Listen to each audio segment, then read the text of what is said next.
For weeks, the nation had been buzzing with anticipation. Across social media feeds, in water-cooler conversations at work, and at late-night diners across the country, one name kept on everyone's lips: Karoline Leavitt. At just 27, she was already making history as the youngest White House press secretary ever, and her upcoming appearance on the newly revived Jon Stewart show promised to be a showdown for the ages. Karoline was no ordinary press secretary. A proud, unapologetic member of the conservative Gen Z movement, she had quickly become the symbol of a new political force in America. Her bold style, unapologetic language, and penchant for shocking statements had earned her both fierce admiration and harsh criticism. To her supporters, she was the Gen Z heroine who dared to speak truth to power. To her detractors, she was nothing more than Trump's puppet, a front for policies they viewed as dangerous and divisive. The timing couldn't have been more dramatic. In recent months, President Trump's second term had been marred by controversies. The administration had drawn fire for banning major news organizations like AP and Reuters from internal meetings, slapping high tariffs on Canada, and signing a contentious deal with Russia concerning Ukraine. In the midst of these turbulent developments, Karoline had ignited social media with a single, memorable phrase: "Canada is on its knees." With a staggering 728,000 followers on the White House TikTok channel, her every word was amplified to millions. Then came the announcement that would set the stage for an epic televised debate. Jon Stewart, known for his razor-sharp satire and liberal perspective, had agreed to host Karoline on his new show.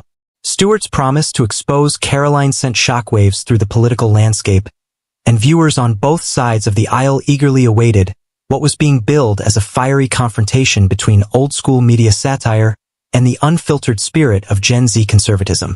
The night of the broadcast arrived with an almost tangible electricity in the air. The studio of the Jon Stewart Show was abuzz with anticipation as fans from all walks of life filled the seats. Some were die-hard supporters of Trump's policies, waving banners and sporting red MAGA hats. Others, more liberal-minded, came prepared with skeptical expressions and spirited chants. Yet everyone was united by the curiosity and excitement of witnessing history unfold. Backstage, Karoline prepared for her moment in the spotlight.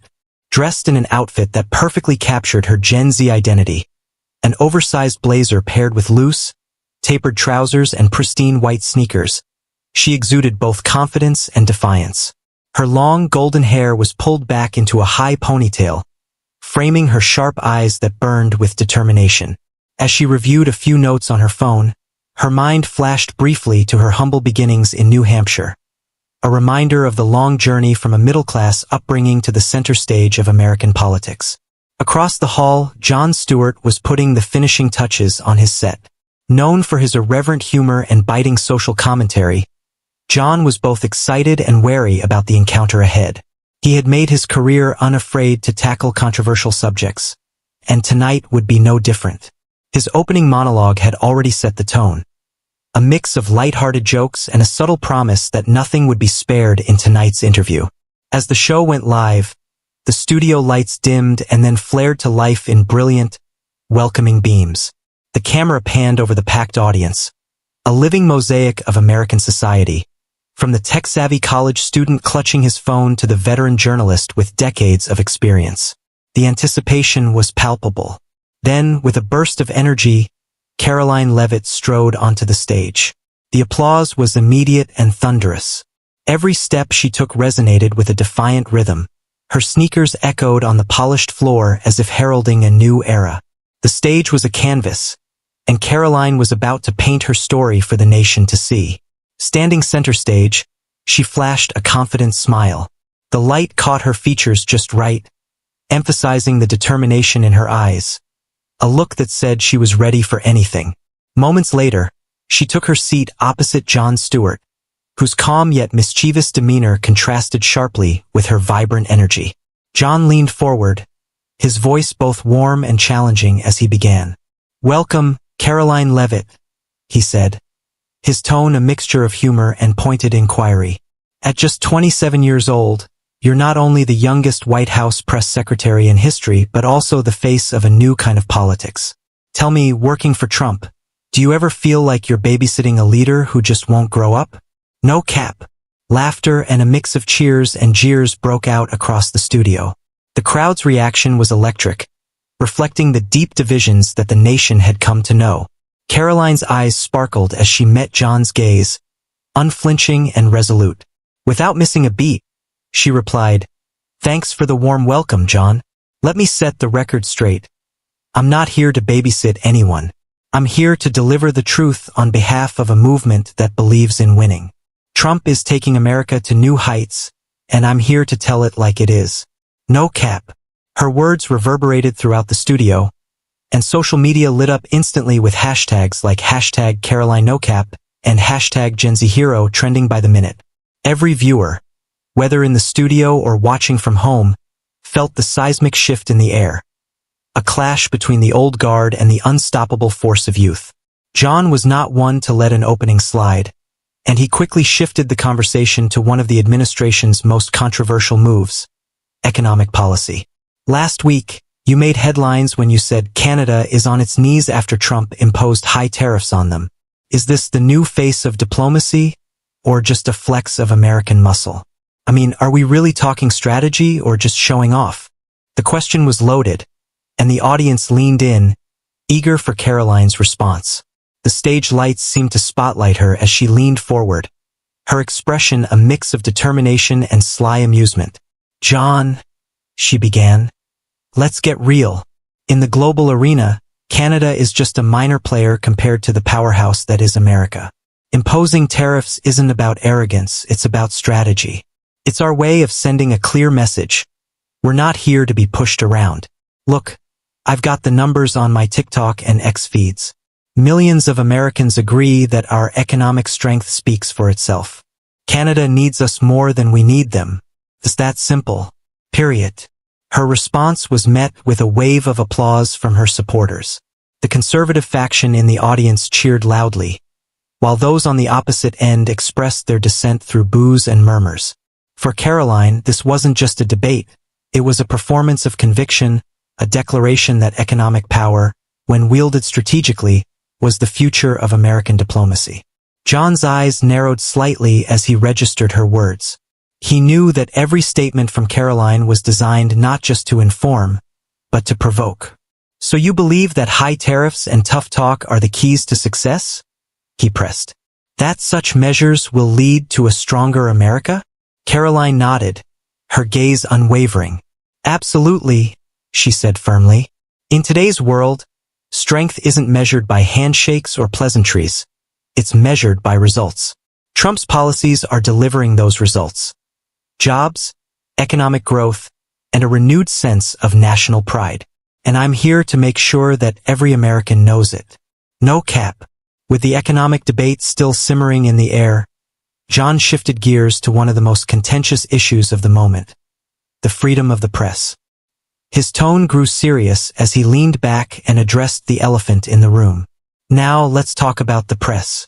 Your administration recently barred major outlets like AP and Reuters from White House briefings. Some say it's an attempt to silence the media and control the narrative. Is that really the case? Or is there more to it?" A hush fell over the studio. The question was heavy with implication, touching on the very core of American democracy. Karoline sat up a little straighter, her eyes fixed on John as if daring him to misrepresent her views. "John," she began slowly, "I'm not here to censor anyone, but let's face it. The traditional media has spent decades twisting facts to fit their own agenda. They're more interested in pushing a narrative than in reporting the truth. In our administration, we're not shutting anyone out. We're simply filtering the noise. We only let the voices that represent the real, unvarnished truth into the conversation. That's not censorship, that's a necessary vibe check for a system that has long betrayed the American people." No cap. Her words stirred the audience. On one side, conservative supporters roared their approval. On the other, liberal critics booed and shouted dissent.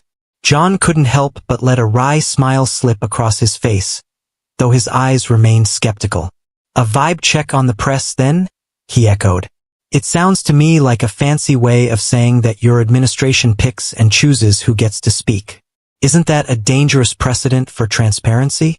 Karoline met his challenge head-on. John, the American people aren't fooled by the rhetoric of old media. They're tired of the spin, tired of the bias.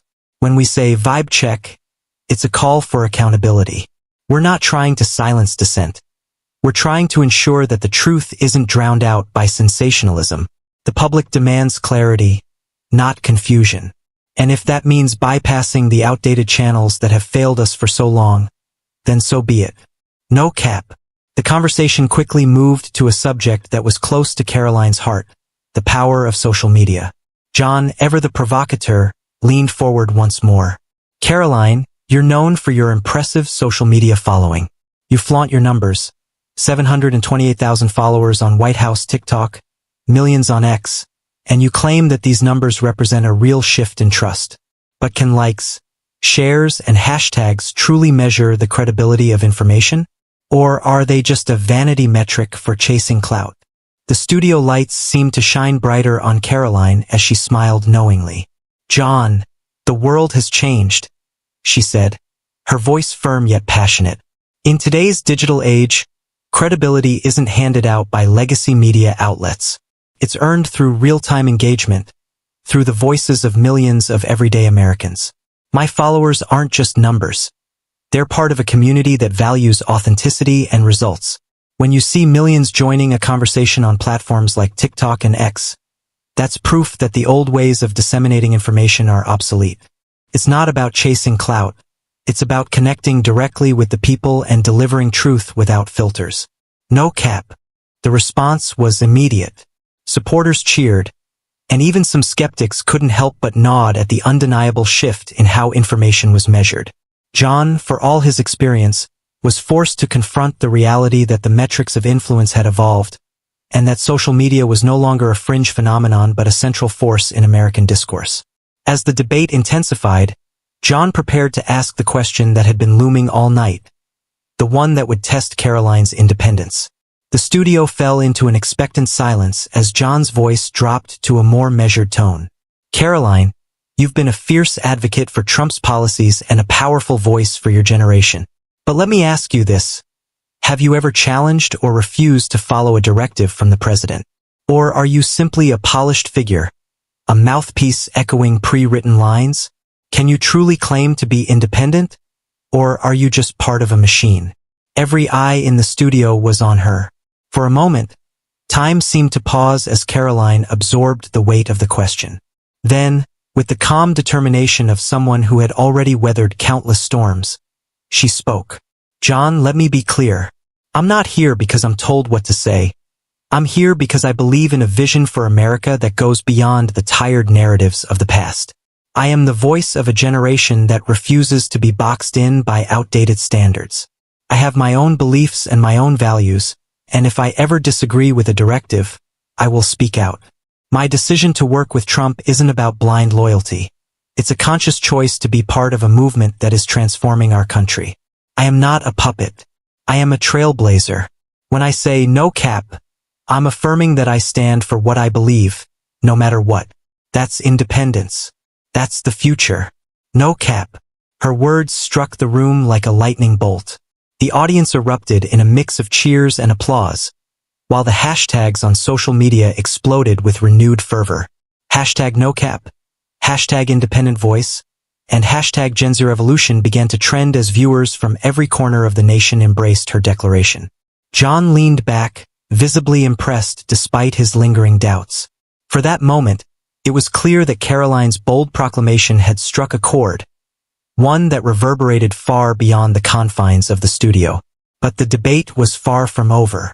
With the tension at its peak, John decided to press further.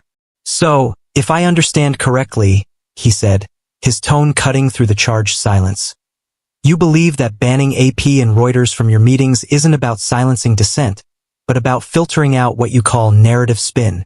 Yet isn't that, in itself, a form of control? When a government picks and chooses who gets to speak, isn't that a slippery slope toward censorship? The studio was split. On one side, a wave of liberal voices shouted in protest. On the other, conservative supporters roared their approval. Caroline's eyes narrowed as she prepared to address what she saw as yet another attempt to twist her words. "John, you want to paint me as a censor?" she asked coolly, her voice unwavering. "Let me spell it out. AP and Reuters aren't barred because we fear dissent. They're excluded because they distort the truth. They twist facts to fit an anti-Trump narrative, and the American people are tired of being misled. We're not shutting anyone out. We're simply holding everyone to the same standard. If you want to be in the room, you have to play fair. And right now, the old media isn't playing by those rules. That's not censorship, that's accountability. That's a vibe check for the press. No cap." The intensity in the studio reached fever pitch. Conservative supporters clapped and cheered while liberal critics booed loudly. And John's face registered a mix of frustration and reluctant admiration. His next words were laced with biting sarcasm. "So you call this playing fair, excluding those who don't meet your standards. But isn't it contradictory for a government to claim transparency while choosing its own gatekeepers?" Caroline's response was swift and decisive. "John, I find it ironic that you criticize me for filtering information while you make your living by ridiculing others. I grew up in New Hampshire, in a middle-class family where my parents worked hard just to put food on the table. I understand the struggles of the real American people far better than the ivory-towered pundits you represent. We're not in the business of silencing voices, we're in the business of protecting the truth. And if that means we have to bypass the outdated, biased media to get the real story out, then so be it. The American people deserve no less." No cap. At that moment, the studio erupted in a cacophony of sound. Conservative cheers drowned out the liberal boos, and the atmosphere became charged with an energy that transcended partisan lines. It wasn't merely a debate. It was a battle for the soul of a nation, fought with words that were as sharp as they were honest. As the show neared its end, the tension in the studio slowly began to subside. Jon Stewart, his voice softer now but still imbued with a challenge, leaned back and offered a final remark. "We live in an era where every tweet, every share, every hashtag has the power to spark a movement. Tonight, we witnessed a collision between two very different visions for America. A clash of values, strategies, and the very notion of truth. But the real test will come when the cameras are off and the debates are over. Will the passion we've seen tonight endure when faced with the real challenges of governing? Only time will tell." Caroline stood up, her posture confident and her eyes burning with determination. "The future of America isn't defined by the approval of outdated institutions," she declared. "It's defined by the strength of our convictions, the courage to speak our truth, and the willingness to challenge the status quo. We're the generation that isn't afraid to say enough is enough, that demands accountability and progress. So if you're ready to stand with us and build a new future, then let me say this one last time. Deal with it. No cap." The final words reverberated across the studio as the audience exploded into applause. Social media was immediately set alight with new trending hashtags. Hashtag Deal With It, hashtag Gen Z Power, and hashtag Caroline Revolution. In homes across the nation, viewers shared clips of her impassioned farewell, and the digital world buzzed with debates, memes, and fervent discussions about the future of American politics. Once the cameras went dark and the studio lights dimmed, the impact of the night's events continued to resonate. Backstage, Caroline took a quiet moment for herself. Surrounded by the lingering energy of the live broadcast, she scrolled through her phone and was met with an overwhelming flood of messages, emails, tweets, and texts from supporters, as well as a few harsh critiques from detractors. But above all, there was a sense of purpose in every message, a confirmation that her words had struck a chord. In a quiet corner of the backstage area, she reflected on the journey that had led her here. Growing up in a modest New Hampshire town had taught her the value of hard work and perseverance. Every challenge she'd faced, every moment of doubt, had prepared her for this moment in the national spotlight. And now, as she looked at the sea of digital reactions, she knew that the fight for a new kind of America was just beginning. Jon Stewart, for his part, returned to his desk in the control room, a thoughtful expression on his face. Though his skepticism about Caroline's methods lingered, he couldn't ignore the undeniable shift that had taken place on stage. It was clear that the old rules of media and politics were being challenged by a new generation, one that communicated directly, passionately, and without the filters of tradition. Across the nation, the debate's ripple effect was felt immediately. In college dorms, coffee shops, and family living rooms, people were discussing every word that had been spoken. Some decried Karoline's dismissal of established journalistic standards, while others celebrated her as the embodiment of a long-overdue change.